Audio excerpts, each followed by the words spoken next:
Momento de hablar acerca de qué está pasando en Siria.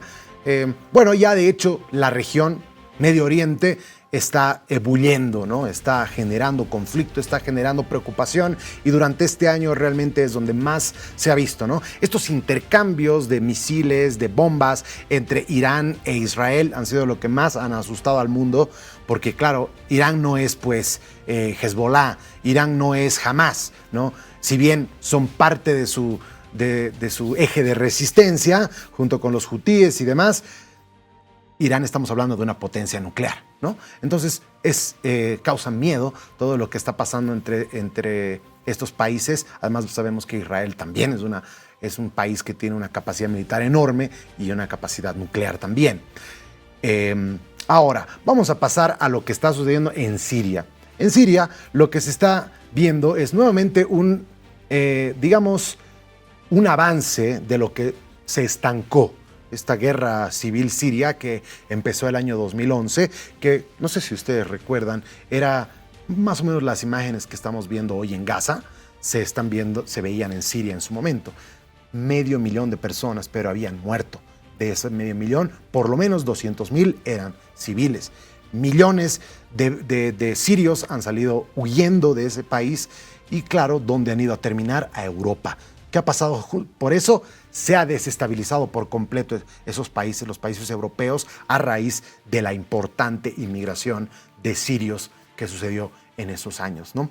Entonces, ahora es un nuevo episodio y es un momento distinto. Si bien en su momento el gobierno de Bashar al-Assad contaba con el apoyo de Rusia, que ha mandado aviones, tropas y expertos en guerra para apoyar a Bashar al-Assad a mantener su régimen, porque este grupo de rebeldes estaba intentando derrocarlo. Hoy Rusia está con su atención completamente dispersa en la propia guerra que sostiene con su vecino que aparte ha logrado ingresar unos 200 kilómetros dentro de su propio territorio, donde están llegando misiles ATACMS, misiles Scalp y de otros tipos muy dentro de las fronteras rusas. Entonces, claro, ahora Bashar al-Assad la tiene un poquito más complicada, teniendo en cuenta que Irán igual está totalmente preocupada con los hutíes en Yemen, que están igual realizando ataques a Israel, y claro, con la guerra que Hezbollah estaba liberando en el Líbano y que por ahora está tratando de estabilizarse, ¿no? Por eso era el momento perfecto. Tal vez hubiera sido un poquito mejor hace un par de meses que los rebeldes sirios tomen esta determinación de empezar a tomar ciudades importantes de Siria con el objetivo de llegar a la capital en Damasco y derrocar al gobierno de Bashar al-Assad. Nuevamente los rebeldes entonces están, con esta ofensiva relámpago, ¿no? Que ha comenzado el pasado 27 de noviembre. Así que, bueno, la cosa está complicada, está involucrando igual a Turquía y tiene todo un eje importante que es digno de ser analizado. Bien, a ver, tenemos algunos cuadros informativos sobre esto. Me confirma producción. Vamos, por favor, con los cuadros. Bien, a ver, desde el inicio de esta ofensiva, el 27 de noviembre, los combates y bombardeos han dejado 826 muertos, entre ellos 111 civiles, según ha informado el Observatorio Sirio para los Derechos Humanos. Los enfrentamientos desencadenados desde el inicio de la ofensiva rebelde son los primeros de esta magnitud desde 2020 en Siria, donde en 2011 estalló una devastadora guerra civil que dejó 500,000 de muertos. Ahí lo tienen. A ver, vamos a ver qué implicancias y ramificaciones tiene este nuevo foco de violencia en Medio Oriente y qué posibilidades de desencadenar aún más la violencia y recrudecerla en este punto de violencia. Estamos junto a Angélica Coca, que ha venido al estudio. Angélica, ¿cómo estás? Qué gusto saludarte. Gracias por estar con nosotros. Bueno, muchas gracias por la invitación y la verdad es una alegría estar nuevamente acá en RTP. Perfecto. Bien, a ver, Angélica, hay preocupación por lo que yo considero que esta región es mucho más preocupante que Ucrania. Siento que el tema de Ucrania podría resolverse un poco más fácil con la llegada de Donald Trump, pero realmente considero, no sé si tú estás igual conmigo, que para Donald Trump, que es mucho más servil, digamos, a Israel de lo que fue Biden, le va a permitir a Israel hacer y deshacer en Gaza, ¿podría esto incrementar la violencia y la rabia de los yihadistas para seguir tomando acciones en este lugar y que la violencia de Irán contra Israel se haga más evidente? La verdad es que estamos en una época bastante crítica, no solamente en relación al riesgo de proliferación armamentista en el Medio Oriente, sino que también la Unión Europea, Estados Unidos, están involucrados en una especie de recesión financiera y hay bastante discusión respecto a las enemistades que surjan, los típicos trade wars, o sea, básicamente la enemistad a niveles comerciales de exportaciones entre China y Trump. Pero específicamente en el Medio Oriente hay una crisis humanitaria de máximas proporciones. Creíamos que el 2011 había marcado un antes y un después, ¿no? Sin embargo, estamos entrando a una era realmente donde ahora en la actualidad existen más de 5 millones de sirios refugiados en países vecinos, 2 millones de ellos en Turquía, y eso está causando grandes problemas para Erdogan. Pero a raíz de esta toma de Alepo, la segunda ciudad más importante de Siria, realmente estamos entrando a una nueva fase de catástrofe humanitaria y realmente de desestabilización del Medio Oriente. No se están midiendo las consecuencias, no solo militares, sino en términos geopolíticos catastróficas que más guerra puede generar. Nosotros creíamos el año pasado, cuando existieron los ataques en Israel por parte de Hamas, que en realidad lo que estaba ocurriendo no solamente era un ataque terrorista que había que condenar, sino que en realidad lo que estaba ocurriendo era poner un alto a una posible resolución pacífica de 2 estados. Y esto, lo que está ocurriendo en Siria, es algo similar. Estamos viendo realmente que no va a haber paz de ahora en adelante y que realmente el impacto de lo que está sucediendo en Siria no lo vamos a ver sino hasta 50 años más adelante, ¿no? Ahora, Angélica, justamente del rol de Estados Unidos y la Unión Europea quiero hablar, porque algunos creen que la persona que está liderando estas revueltas responde a intereses de Occidente. Pero lo que sabemos es que este personaje, Jolani, ha renunciado a lo que era la facción de Al-Qaeda, es decir, se enfrentó literalmente a Estados Unidos durante la guerra en Irak.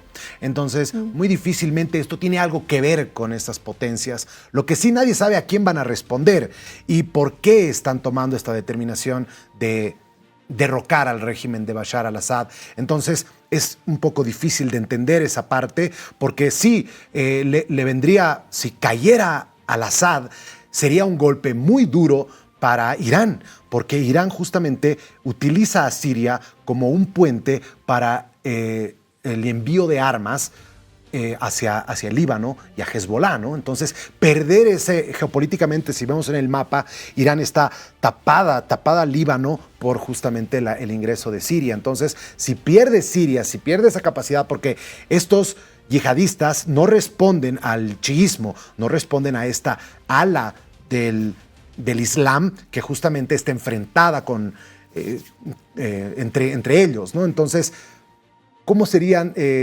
Irán no se va a permitir eso, está casi obligada a asistir a Assad, ¿no?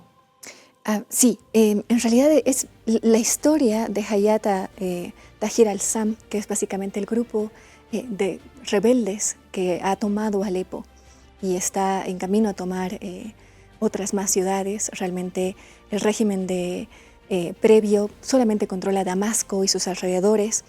Es un grupo rebelde con una historia evidentemente que tiene links directos con Al-Qaeda. Particularmente el nombre anterior de esta organización era Jabhat al-Nusra. Jabhat al-Nusra estuvo dentro de la lista de organizaciones terroristas por parte del Departamento de Estado. No solamente habían links públicos, por así decirse, de narrativa con Al-Qaeda, sino que también se habló bastante, y esto el Centro Estratégico de Relaciones Internacionales lo escribió en bastantes de los análisis que realizó. Había una forma de trabajo operativo y estratégico militar mediante el cual estos grupos rebeldes se beneficiaron bastante. Específicamente hay dos preguntas que responder en términos de cuál es el rol de otras potencias en este conflicto. Uno es el momento en el cual esto está ocurriendo. Hay que tomar en cuenta que Netanyahu y naturalmente todo el gobierno de Israel ha mencionado de manera específica que venían por el régimen para derrocar el régimen de Siria. Por otro lado, la otra pregunta importante que responder es ¿de dónde se obtiene todo el armamento de Hayat Tahrir al-Assam?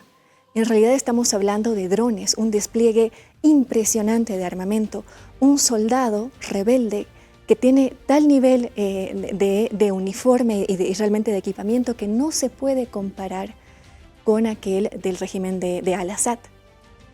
A eso se suma que el régimen de al-Assad ya lleva 14 años en el conflicto. El régimen de al-Assad ha perdido legitimidad, inclusive dentro de las minorías que anteriormente lo apoyaban. Estamos hablando de la minoría de los cristianos, estamos hablando de distintas minorías que estaban alrededor, no solamente en la ciudad central, sino alrededor, que han tenido que perder, o sea, gente por cantidad, estamos hablando de más de 2 millones de personas muertas, que básicamente lo que se dice es, sí, el régimen venció, pero nosotros perdimos. O sea, la gente que apoyaba al régimen dijo, sí, el régimen ha sobrevivido, pero nosotros estamos perdiendo. Entonces, inclusive cuando existieron conversaciones respecto, sabemos que en Siria hay un 9-10% de kurdos y sí, que esto es lo que define por qué Turquía se está involucrando en este conflicto y se ha involucrado en este conflicto. Sí. Porque Turquía también tiene una población de kurdos que no quiere que esta nación, por así decirlo, crezca y sea contestataria al régimen de Erdogan. Entonces lo que hace Turquía es apoyar el régimen que va a ir en contra de los kurdos en Siria. Entonces sí podríamos ver una implicancia directa de Turquía, porque esto se me hace que se va a recrudecer. Como decía, Rusia no va a poder apoyar o lo va a hacer muy poco. Sé que hicieron bombardeos hace poco por parte de toda su fuerza aérea. Sí. Hezbollah está muy debilitada, por lo que muy poco igual van a poder hacer. El único que verdaderamente podría salvarle el pellejo a Assad sería Erdogan. Es bastante complejo, porque en realidad Erdogan lo que se está jugando es su legitimidad y su apoyo interno. Lo que vaya a hacer Erdogan en el conflicto de Siria va a repercutir directamente en sus políticas internas. Hay que mencionar que más de 2 millones de personas refugiadas de Siria están en Turquía y la gente de Turquía no quiere más refugiados, cree que su economía no lo puede sostener.